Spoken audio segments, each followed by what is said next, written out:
Golden State Media Concepts bring you Book Review Podcast, a haven for bookworms of all ages and the widest genres, from mystery to memoirs, romance to comedy, fantasy to sci-fi. If you love to read, this is a podcast for you. It's the Golden State Media Concepts Book Review Podcast.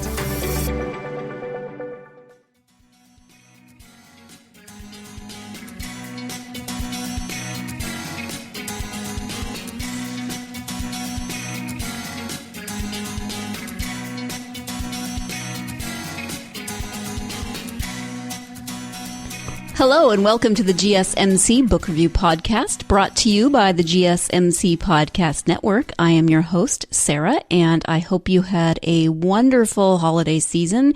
Christmas, if you celebrate it, and New Year's, it is now 2018, a brand new year, so that is always exciting.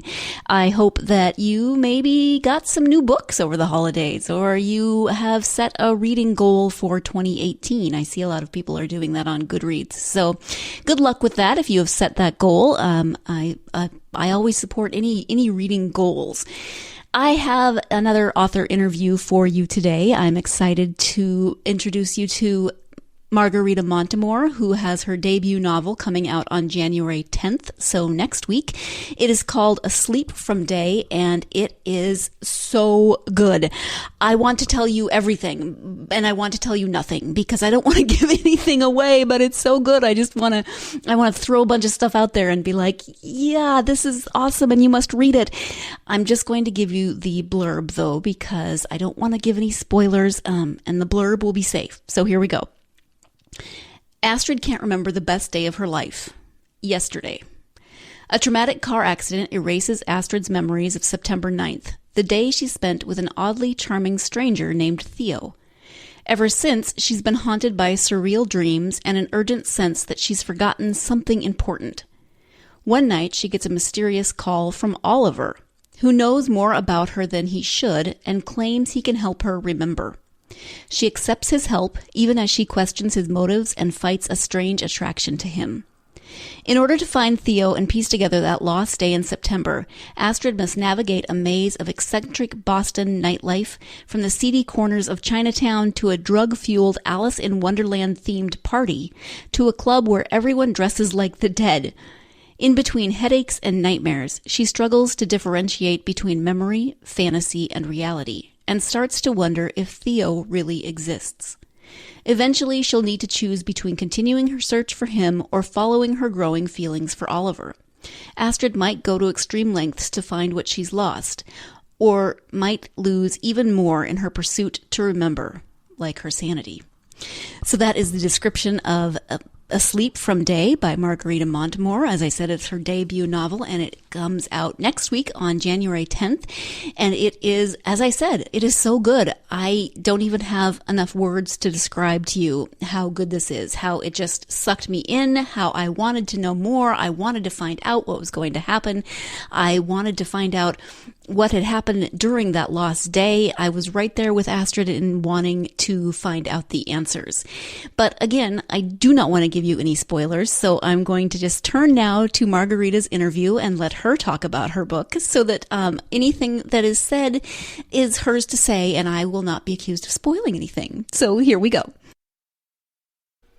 Hi, Margarita. Thank you so much for being on the podcast. How are you? Hi, Sarah. I am fantastic, and I'm so excited to be joining you on this podcast, and thank you so much for having me. So we are here today to talk about your book, Asleep from Day, which comes out on January 10th. But first, before we talk about the book, I would like my readers just to get to know you a little bit, so whatever you're comfortable sharing would be great. So I grew up in Brooklyn, New York, and I worked in publishing and social media for quite a while, about 10 years total. My last career, I would say, was in social media. I was very, very lucky to work for companies like Marvel and Google, and work for some big brands like Visa, Neutrogena, and had a really great career, but it wasn't the passion, the big thing that I wanted to do, which was writing fiction. So my now husband several years ago made me an offer I couldn't refuse, and he said, well, if you move out to the suburbs with me, you can write books and, follow that big writing dream and see what you could do to make it happen. So I did that. I left the city. I left the hustle and bustle, the career, and just started focusing on writing my stories, and it's been really amazing. And I am very, very excited to have my first book being published January 10th. Wonderful. Thank you. So let's talk about that book. It's called Asleep from Day. And if you could give us just a little bit of insight into the story. Absolutely. So Asleep from Day follows Astrid O'Malley. She is 24 years old and wakes up from a car accident and is sort of in the process of rebuilding her life because her life takes on this turn of unfortunate events that, after the car accident, she has issues with her job and her apartment, and she goes through this process of rebuilding her life. And as she does so, she realizes that she cannot remember anything that happened the day before her accident. And so she has this 24-hour period that is unaccounted for. And one of the narrative threads of the book is following what happens during her lost day, during which she meets this really charming and mysterious stranger named Theo and has this epic day and date with him that kind of follows their travels through the city of Boston as they visit all these places and have all these little mini adventures. And so as she's trying to remember what happened that day, she meets another mysterious stranger, Oliver, who claims that he can help her remember, and she ends up kind of taking this journey also through Boston and Cambridge, trying to put back the pieces. And as she does so, she starts to sort of question, what is she actually remembering? What might she be imagining? And, trying to kind of get a sense of, what is actually real. Thank you. It's set in Boston. You said you grew up in New York. Part of it does take place in New York. So Boston itself actually, it's almost a character in itself. Can you talk a little bit about why it's set in Boston? Why you chose that location? Yes, absolutely. And I'm so glad you said that because for me, it is my love poem to Boston. I went to college there, and I actually went to college there during the time period. It's set in 1999, so I graduated in 2000. And since then, when I'd come back to visit in the years following, there was always some change that I noticed and some place that I loved that was no longer there. And I just saw the city evolving, and I felt like I was losing these pieces that I loved so much, and I wanted a way to capture the energy and because when you go to college, it's such a time of possibility and emotional turbulence and inspiration. And so I wanted to encapsulate that feeling at that time in that place, and also kind of have a way to revisit the Boston that I knew and loved so much. So it's my love poem and my time capsule for the city. Okay, thank you.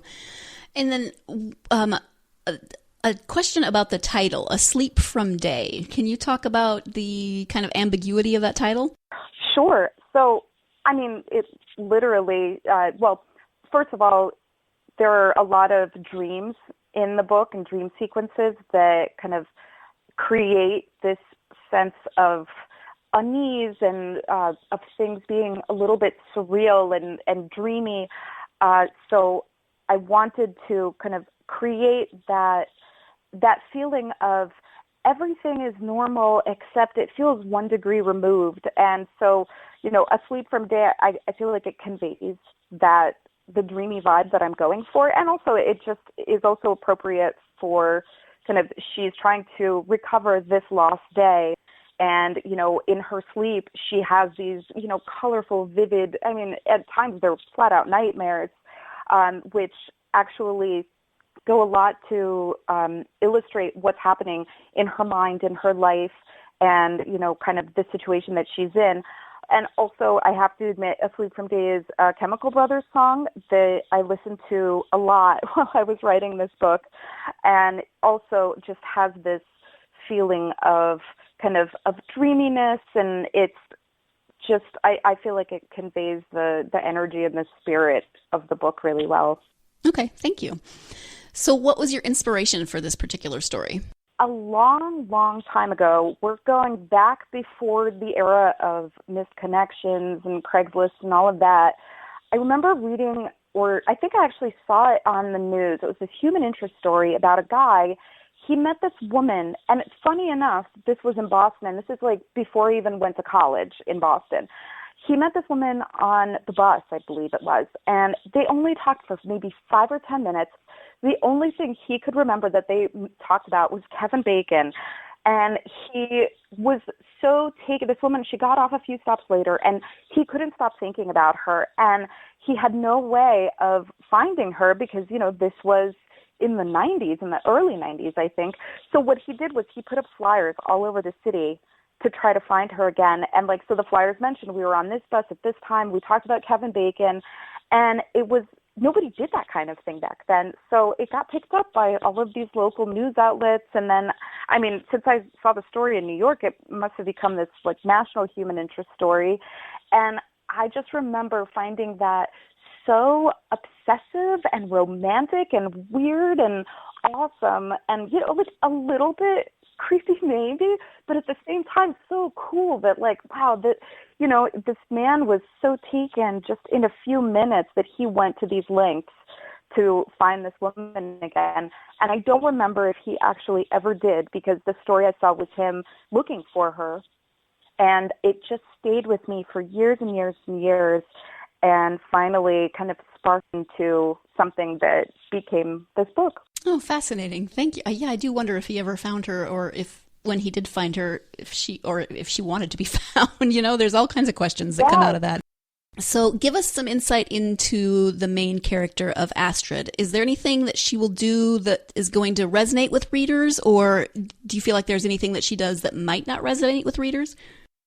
Well, I think she's an introvert at heart that is forced to be more of an extrovert as she rebuilds her life and goes on this search.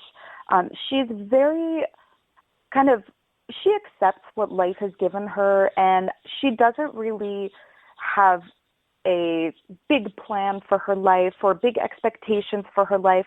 But when these kind of unusual events or extreme occurrences start happening to her, whether it's meeting Theo or getting hit by this car and, you know, all of these things that follow, because her life is so ordinary before that and takes on this extraordinary tone, it teaches her to want more and to dream more and to pursue the things that she wants out of life. And, you know, whether it's something like a job or whether it's finding this man that could be the man of her dreams, if he actually exists.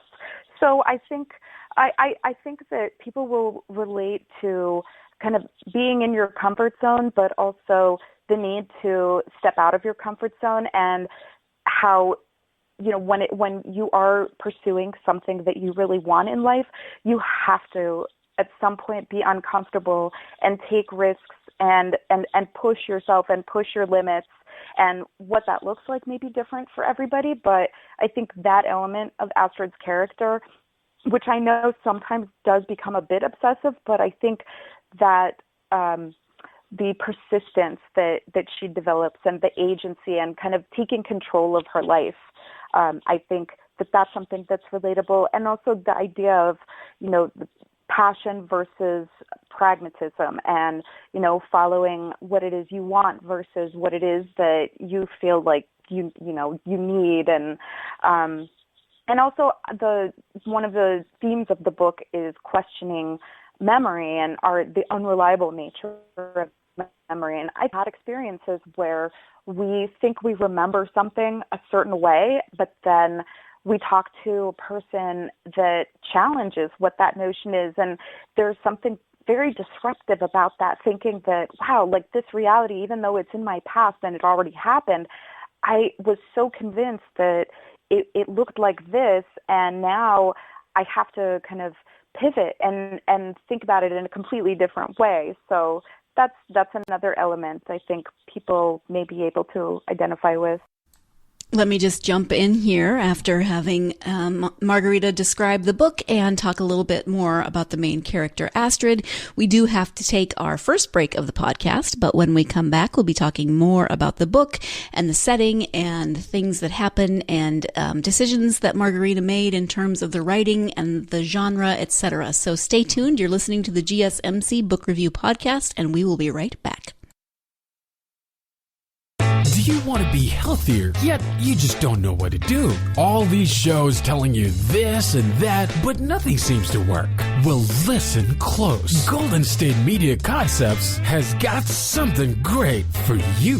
The Health and Wellness Podcast dedicated to workout trends, healthy eating habits, diet, and everything about healthy living. Join us in our banters as we help you not just live life to the fullest, but live it to the healthiest.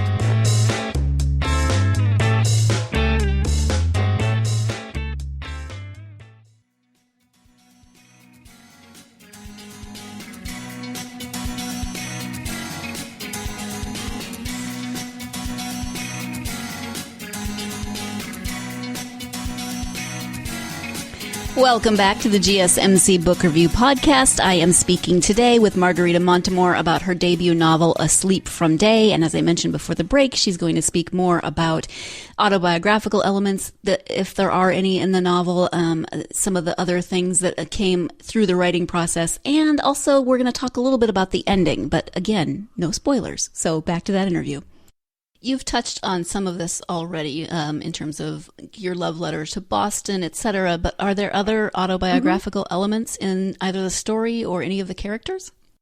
Absolutely. I mean, yes, it's geographically autobiographical more than anything. And I would say with the exception of a couple of places, almost every place that's featured in the book, whether it's the Deli House Diner or the eatery in Chinatown, they're real places. Oh my God, Man Ray, the nightclub that they go to, I lived there practically when I was going to college. So, those are my old haunts too. As far as the characters, they're either, a lot of them, actually Astrid, I sort of created out of just, she is not based on anybody at all.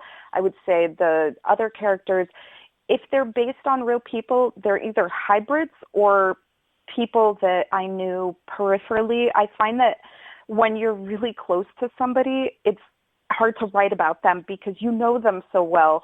Whereas if you met a person once, you can much more easily invent a history and backstory and like different personality and quirks for them. So the real people that are in the book are not people that I was really close to, but people that either made an impression on me in some way or whose character traits I thought would be interesting to incorporate into the story. And it takes place, as you said, in 1999, and you touched on that a little bit, but were there other reasons that you chose this particular year for the setting? Yes. So, partly because I knew the city then, but also I thought it was very important that the story had to take place before social media, before the internet was widespread and made it so easy. It's nowadays, if you are looking for somebody, you can just go into Facebook, you can look for them online. And back then, in 1999, I mean, if you lost somebody's phone number, you might never see them again. It was much tougher to find people, and it was much easier to lose them. So I wanted to give Astrid these much more of a hurdle and kind of also task her with more inventive and unconventional ways to track down this mystery man that she's looking for. And then kind of coincidentally, and it's funny kind of when you make a creative decision and find other things that support that decision, that's when I like the idea of it's also 1999, everybody's worried about Y2K, but that's also when I discovered that before Y2K, there was all of this concern in the technology world about the 9999 bug, where programmers were concerned that because I apologize for anybody who may be listening who knows way more about this than me, or if I'm explaining it incorrectly, but there was concern that programs would shut down because 9999 is a command that would terminate programs. So I loved the idea of having the missing day take place on September 9th, 1999, and so that her own programming gets a little bit out of whack on that day too. Right. Why this particular genre? Do you want to talk about that a little bit? Did you ever consider a different genre for the story? It's funny you say that. I actually wrote the story and then tried to figure out what the genre was. So I don't set out, when I write a story, I don't really sit down and say to myself, right now I am going to write a literary piece of fiction, or I am going to write a romance or a thriller, or I just write it and then I look for how I can position it. So, and I've also discovered over the course of writing 3 novels that I don't really know that my writing fits into a specific genre, because I like the fact that it has elements of these other things that, it goes to certain dark places, but there's always some humor and there's sarcasm and pop culture elements. There's some elements of mystery and romance and psychological suspense.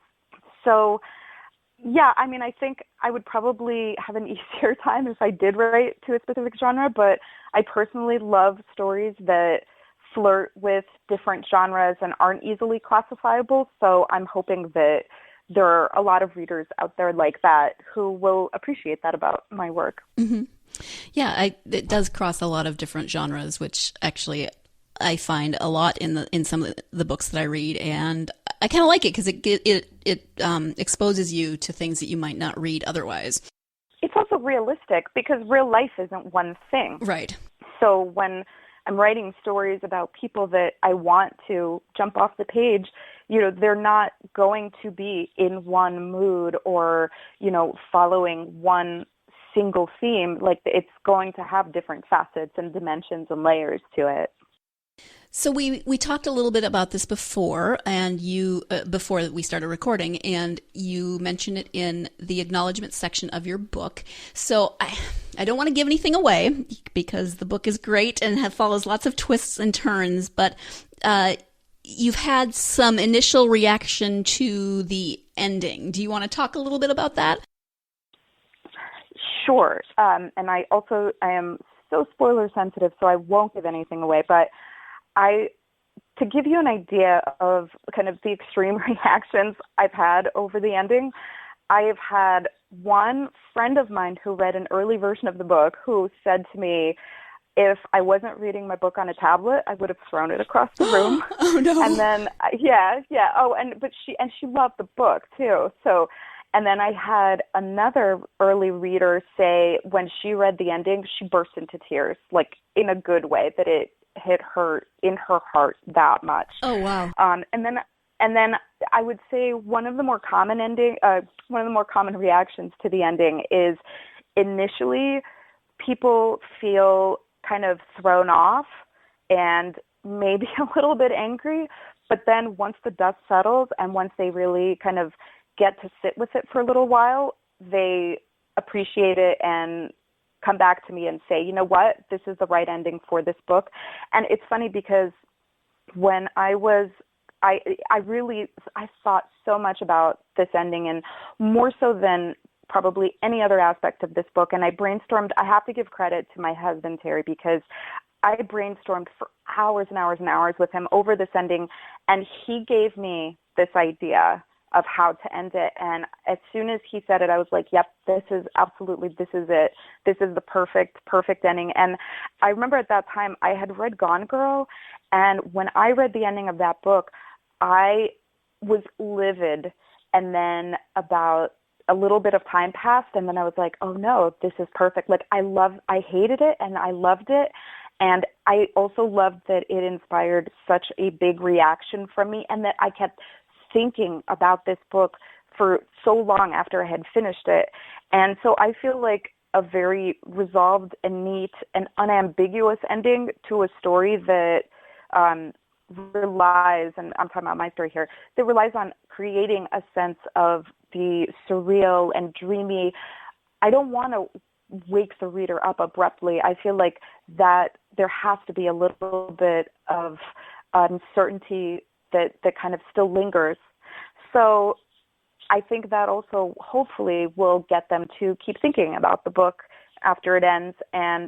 But for anybody who may experience a little bit of frustration, I will also say that while this is meant as a standalone book, because I have gotten an early reader response saying that, they would have loved to know more and read more, I haven't ruled out the possibility of a sequel, and I actually have some ideas gelling where it would be kind of a sliding doors type, following two possible realities for Astrid.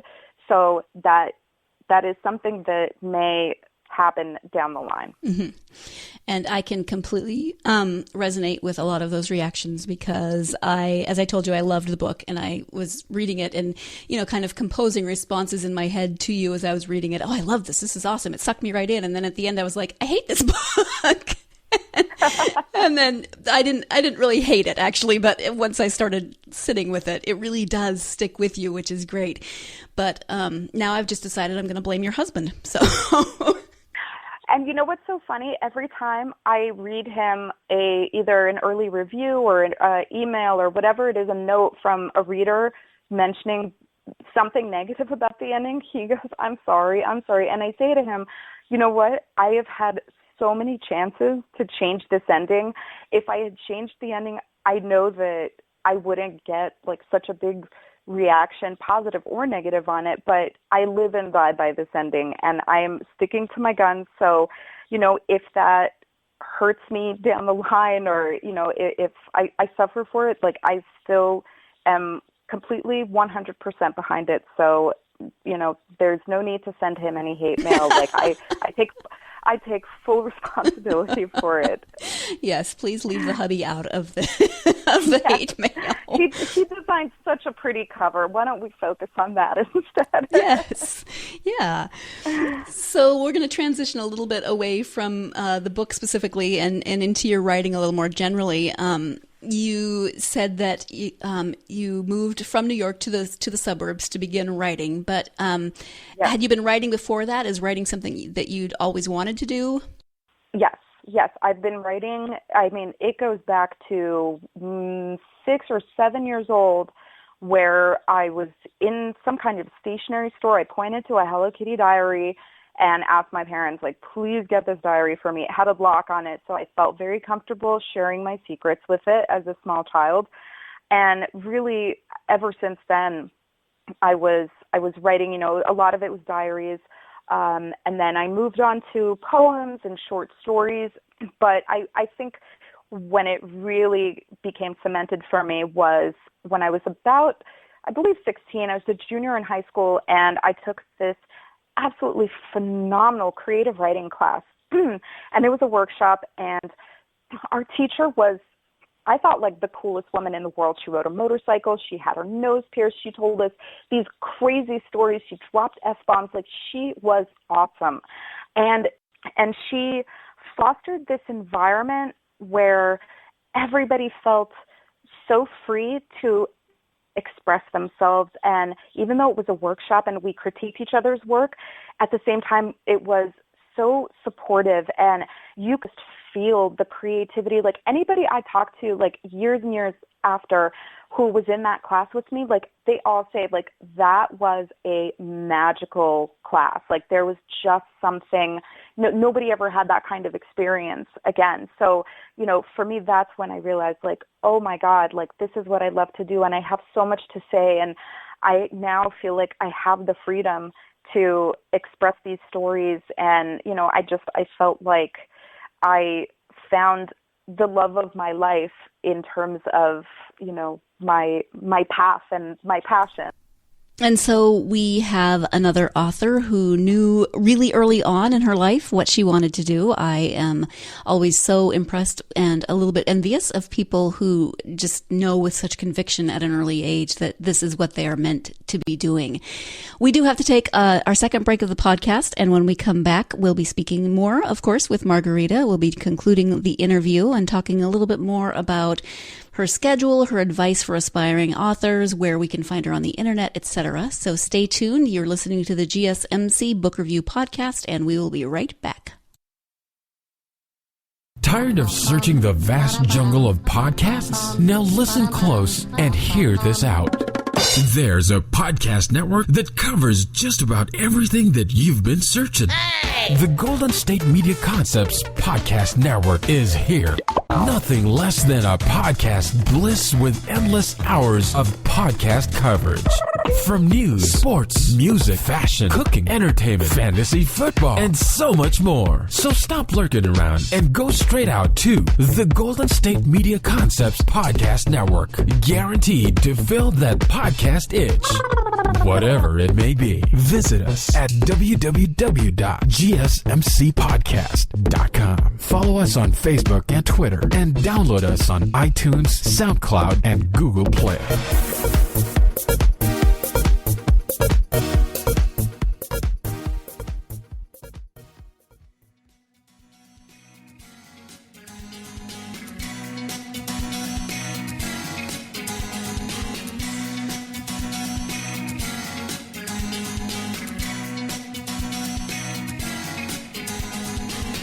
Welcome back to the GSMC Book Review Podcast. We're going to get right back into the interview and the conclusion to that interview with author Margarita Montimore about her debut novel, Asleep from Day.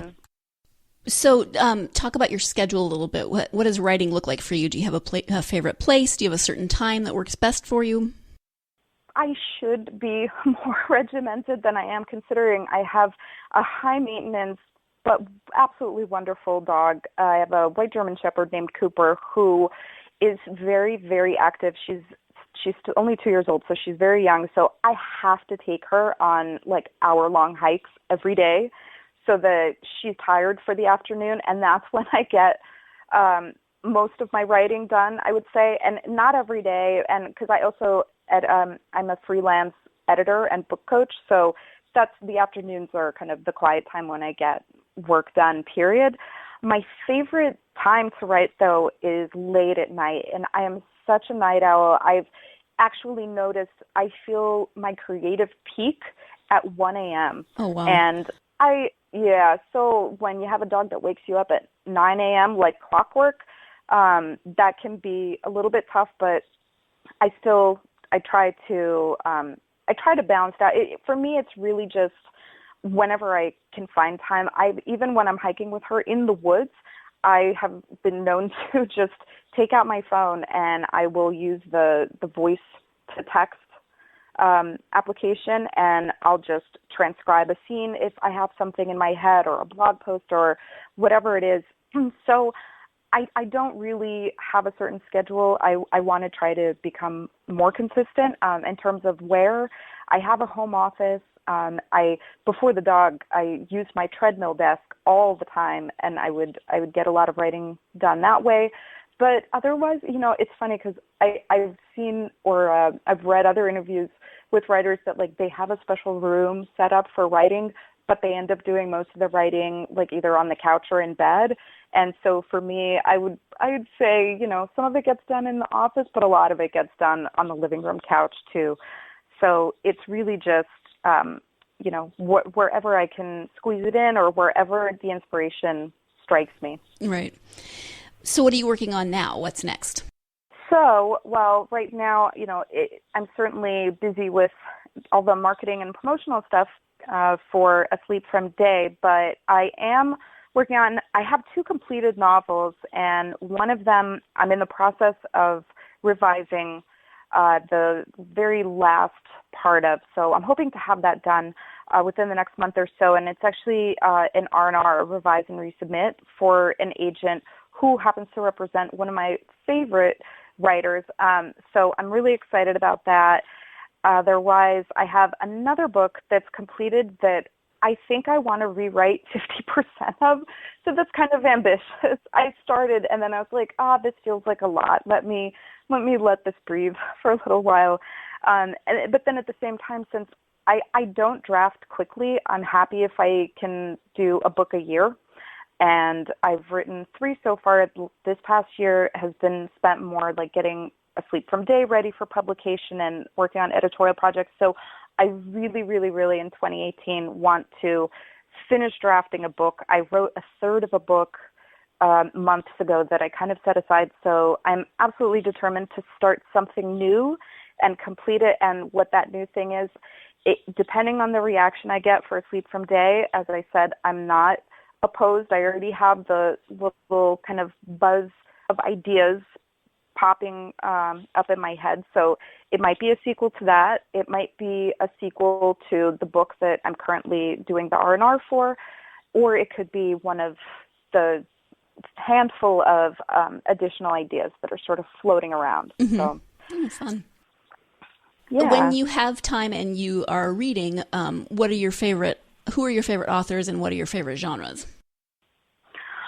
So in terms of genres, as I said before, I actually like books that are sort of in between, or as soon as I see that something could be described in more than 2 or 3 different genres, like I'll be drawn to it right away. You know, I like contemporary literary. I like literary that moves. So upmarket, really, I guess, would be. I feel like upmarket, I wish that was a more popular genre, like that it was on Amazon and it was on, you could go to Barnes & Noble and look at an upmarket bookshelf, because I know like book club fiction is often the term that's used with it as well, but I like the idea of a story where language is elevated, but it also has a plot, it's character driven, yet it's a story that propels forward. It's not just kind of a think piece or a piece exploring the beauty of language. And, other genres, I do love thrillers. I like historical fiction, I like more suspenseful historical fiction. In terms of my favorite authors, I love Lionel Shriver. She is, to me, the most underrated author that's out there right now. Those who are familiar with her may know We Need to Talk About Kevin, which was adapted into a film, but which also did not do the book justice. If people saw the movie and didn't read the book is so great and so much more than what the kind of the blurb makes it out to be. But she just writes smart, dense. There's always a level of darkness to them, but also I think she does a good job of balancing her ideas and cynicism with a thread of hope and optimism, and just her skill as a writer blows me away.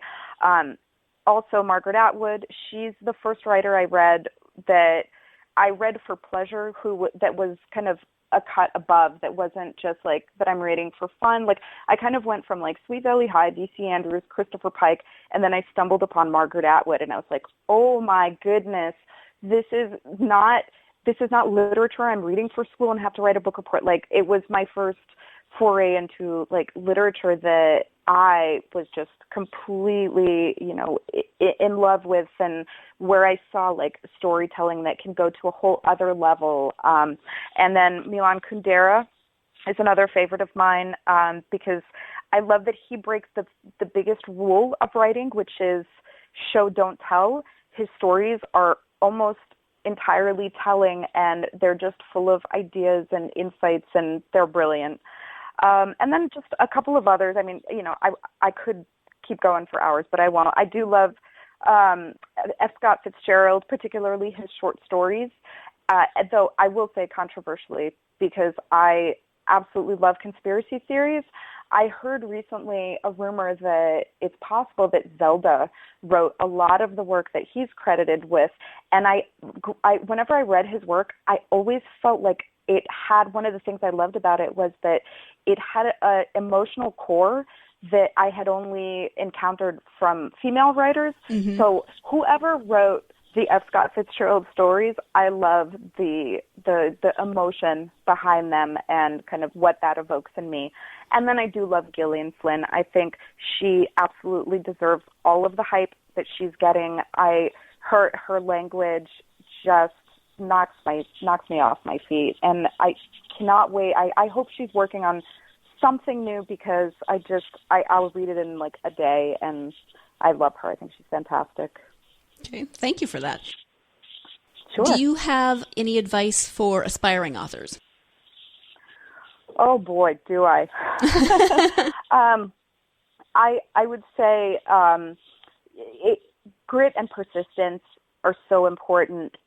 You can have the best ideas. You can have what you believe is talent or what others tell you is talent, but it is about just not only just sitting down and finishing your story and revising your story, but it is about powering through all of the setbacks. This is such a tough industry because, and there's so much that's beyond your control. You can't control the market. You can't control reader subjectivity, but you can control your attitude towards it and your persistence, and you can control whether or not you believe the negative feedback you get and decide, I'm not cut out for this, I have no talent, or whether you power through it. So I think you have to learn to take criticism in stride and know when it's important to incorporate it into your revision and change your story and adjust it, and when you need to be true to your creative vision, no matter what, if people have mixed responses to your ending, for example, you have to develop a thick skin for rejection, because even the most phenomenal talents, you're going to get rejected, whether it's by agents, whether it's by editors, or just negative reviews. It's going to happen. And then, you have to read and write a lot and study your craft. No matter how good you think you ever are, you can be so much better. I think a great way to do this is to get critique partners, because as an editor, I've learned a lot as a writer, and the clients that I work with to help improve their stories, when I then go back to my own work, I see so much of kind of the same feedback that I give other writers. I kind of give that feedback to myself, and so I see kind of what works and how to become a better storyteller. So keep getting better. And then I would say also very, very important, lastly, do not compare yourself to other writers, whether they are writers that you read that you love, or writers that you read that you don't love, that you think, oh, I could do so much better than this. Even though it's very, very important, I think, to connect with other writers and foster a community with them, I think the thing you have to watch out for is that it's quite possible and probable, in fact, that, Check out the show built around the women of MMA. From the UFC to the extreme cage fighting, we got the fights covered. It's the Golden State Media Concepts Women's MMA Podcast. The latest news of upcoming fights, discussions of previous matches. Join us as we talk to and about the biggest names in women's mixed martial arts, past, present, and future. When it's the women's fight game, you know where to listen to. The Golden State Media Concepts Women's MMA Podcast. You just work on making yourself better, writing the best possible stories that you can write, and just keep going no matter what. Let those setbacks happen and, become stronger after each one of them. Mm-hmm. Oh, I'm sorry, I have one more thing. Okay. Especially because I do have a background in social media, which it's really helped me actually develop an author platform, and that is something that writers should do long before they get an agent or a book deal, because you're going to, nowadays, even if you are lucky enough to get a deal with a traditional publishing house, you're still going to have to do a lot of your own promotion, a lot of your own marketing. So, think about what you have to say as a writer and how you can connect with your future readers, how you can connect with other writers who are going to be supportive of you, who you can be supportive of, and work on fostering those connections now so that you're not scrambling down the line when you do have a story that you're ready to share with the world. Mm-hmm. Which actually transitions nicely, so thank you for that last one, into where can people find you on social media, and do you have a website, etc.? Oh, yes. I have just about everything. I'm on Twitter and Instagram under the name Daniela, and that is D like David, A-M for mother, I-E-L-L-A. And then my website is montimore.com. My Facebook page is Margarita Montimore. I do have a newsletter, a monthly newsletter that the sign-up links can be found on my Twitter, my Facebook, my everywhere pretty much. And then I actually have a website dedicated to my book, asleepfromday.com, and that has everything from the blurb. It has all of the links where you can pre-order the book or where you'll be able to buy the book. Contests right now. I have a contest running on Goodreads. I am also on Goodreads.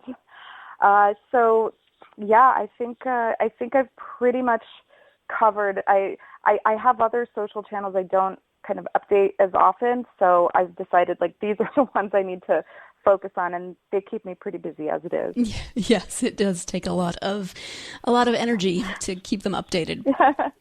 So yeah. The book comes out January 10th, and you mentioned the website Asleep from Day, where people can pre-order. I assume they can also pre-order on like Amazon, Barnes & Noble, those types of websites?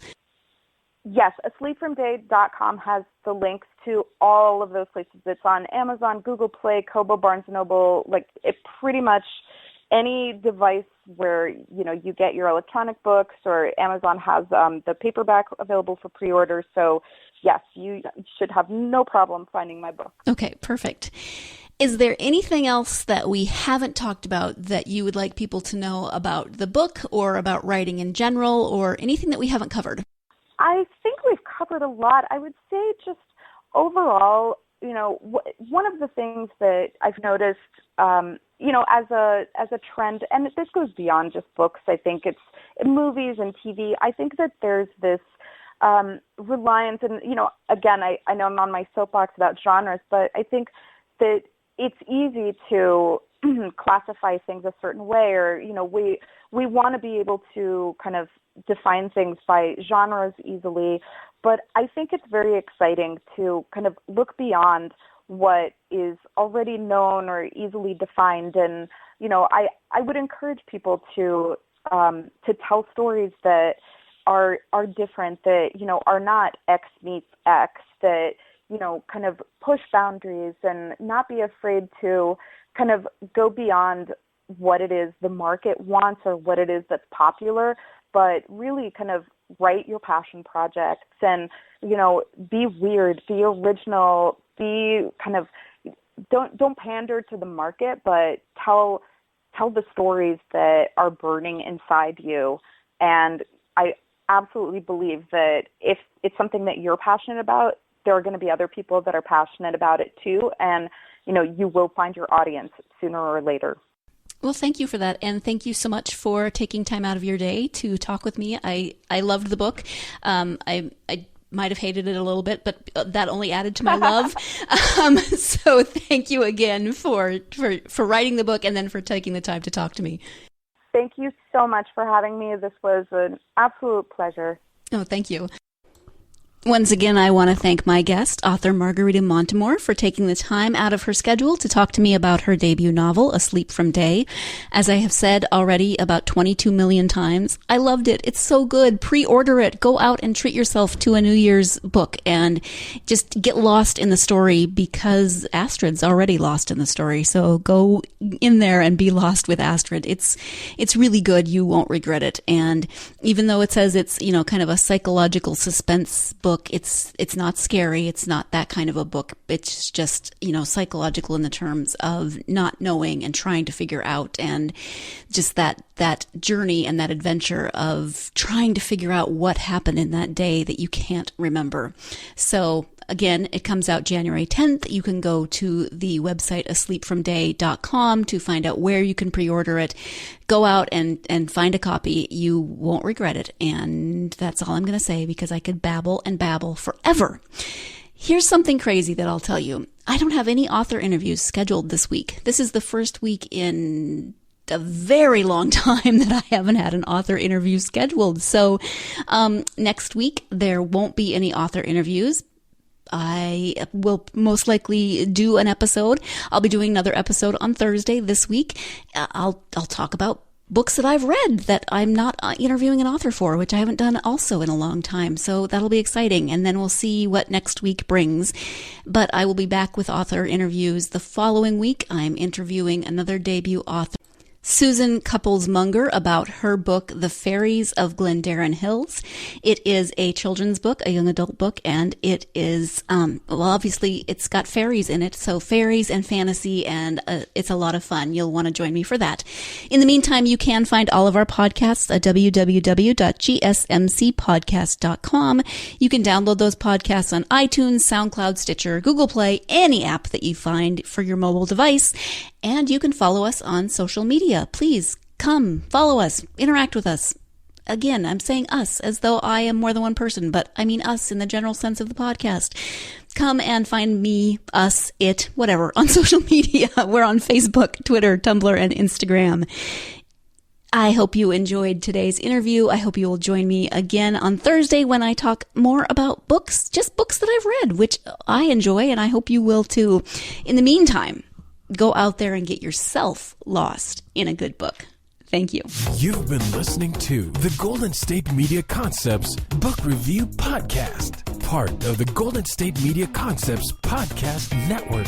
You can find this show and others like it at www.gsmcpodcast.com. Download our podcast on iTunes, Stitcher, SoundCloud, and Google Play. Just type in GSMC to find all the shows from the Golden State Media Concepts Podcast Network. From movies to music, from sports to entertainment, and even weird news. You can also follow us on Twitter and on Facebook. Thank you, and we hope you have enjoyed today's program.